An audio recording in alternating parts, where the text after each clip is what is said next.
సృష్టిలో ఉన్న ప్రతి దైవానికి ఒకే విధమైన పూజ ఉంటుంది. కాని భోళేనాథుడు మాత్రం భిన్నుడు.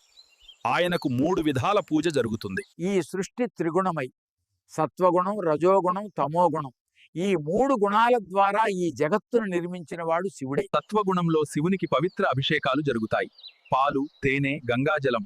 ఈ పూజ చేసేవాడు సదాశివుని సౌమ్య రూపాన్ని దర్శిస్తాడు. రజోగుణంలో జరిగేది రాజసిక పూజ.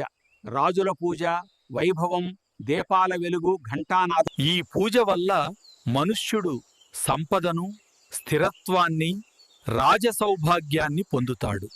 కమఖ్యా టెంపుల్లో కామరూపి దేవి సమక్షంలో, మీనాక్షి అమ్మన్ టెంపుల్లో మీనాక్షి అమ్మవారి క్షేత్రంలో, కాశీ విశ్వనాథ్ టెంపుల్లో మంగళ ఆర్తి, రామనాథ స్వామి గుడిలో దీపాల వెలుగు.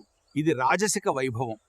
కానీ తమోగుణంలో జరిగేది అత్యంత రహస్యమైన పూజ. శ్మశాన భస్మతో జరిగే ఆర్తి, మరణాన్ని జయించిన మహాకాలుని ఆరాధన.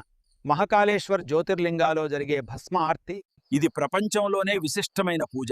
భోళేనాథుడు అఘోరుడు. అఘోరునికి మించిన అఘోరుడు లేడు. శివుడు శ్మశానవాసి, నగ్న దిగంబర స్వరూపుడు, భస్మరూప భూషణుడు. అతను భయాన్ని కాదు, భయాన్ని జయించే తత్వం. మహేశనామ పరమో దేవహం. ఎవరు ఏ గుణంతో పూజ చేసినా అంతిమంగా చేరేది అదే పరమతత్వం. సత్వం ద్వారా శాంతి, రజసం ద్వారా సంపద, తమసం ద్వారా భయ విజయం, ముగింపులో సర్వం శివమయం.